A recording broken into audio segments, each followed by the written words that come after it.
Welcome back. In this video, we'll learn about k-means clustering algorithm. First, we'll learn the introduction about the k-means clustering. K-means algorithm is an unsupervised learning algorithm.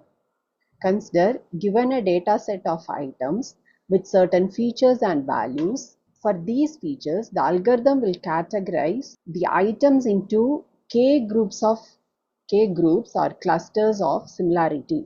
We'll usually calculate the similarity using Euclidean distance, Manhattan distance, Hamming distance, cosine distance, etc. We look into the k-means algorithm. The input for the k-means algorithm is number of clusters. K denotes the number of clusters. And the next kind of input we need is the data points. We denote it as D. D is a list of data points. The first step is initialization. Here we begin by randomly selecting k cluster centroids. The next step is the assignment step. Here each data point is assigned to the nearest centroid, forming clusters. The third step is the update step. After the assignment, we recalculate the centroid of each cluster by averaging the points within it. The last one is again we repeat this process until the centroids no longer change or the maximum number of iterations is reached. This is the flow chart for k-means algorithm. We'll see in detail. We'll start with selecting the number of clusters. K denotes the number of clusters. First, we'll be initializing the centroid. So how to initialize the centroid? Randomly select k data points as the initial centroids. Any data points you can select as initial centroid. These serve as starting positions for clusters. Then we calculate the distance of each object to all the centroids. That is, for every data point, its distance is computed to each centroid. Usually, the distance measure we use is Euclidean distance or Hamming distance. This measures how close a data point is to each cluster center. Then we'll be assigning each object to the nearest centroid. So that means the grouping. Here the grouping happens. After the grouping, we check if any data point still move between the clusters. If any data point is moving between the clusters, then we again do this process repeatedly until there is no movement between the groups. So we end this algorithm when the cluster, that is this cluster process stops once centroid stabilizes or the change is below a threshold. Next, we will look into the proximity measures. The clustering algorithms need a measure to find the similarity or dissimilarity among the objects to group them. Similarity and dissimilarity are collectively known as proximity measures. The distance measure are used to find similarity between two objects, say I and J. The distance measure are also known as dissimilarity measures, as these indicate how an object is different from another.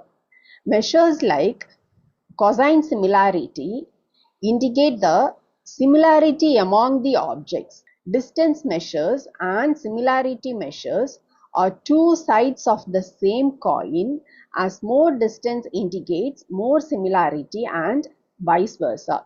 The distance between two objects, say I and J, is denoted by the symbol Dij. Now we'll learn about the different distance measures. The first one is Euclidean distance. This is also called as L2 norm. It can be identified as the square root of square differences between the coordinates of a pair of objects. The Euclidean distance between the objects xi and xj with k number of features is given here. Distance of xi comma xj. Xi is one object and xj is another object. We are going to find the distance between these two objects, where k is the number of features. Then we'll take root of summation of k is equal to 1 to n. It means that n number of features, xik minus xjk the whole square. So this is how we calculate the Euclidean distance. The next distance is Manhattan distance. This is also known as city block distance as well as L1 norm.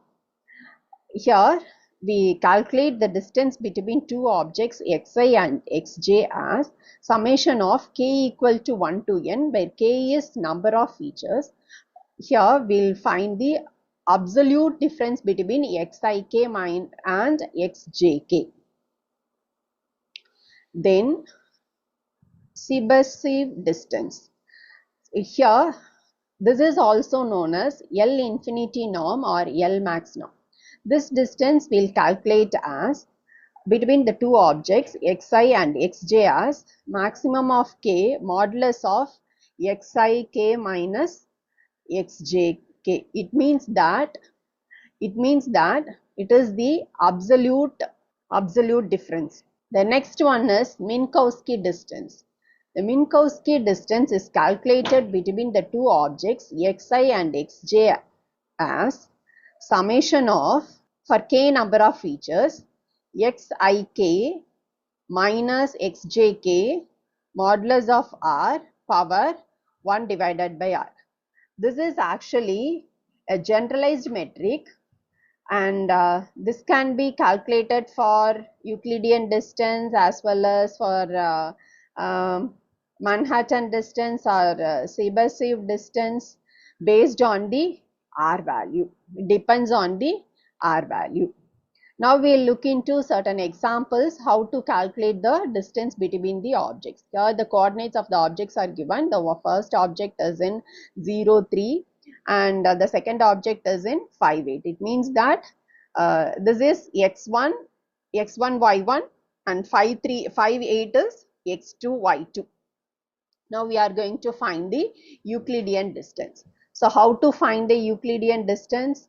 The measure is, this is the measure, distance of xi comma xj. Here we have 1 and 2, x1, x2.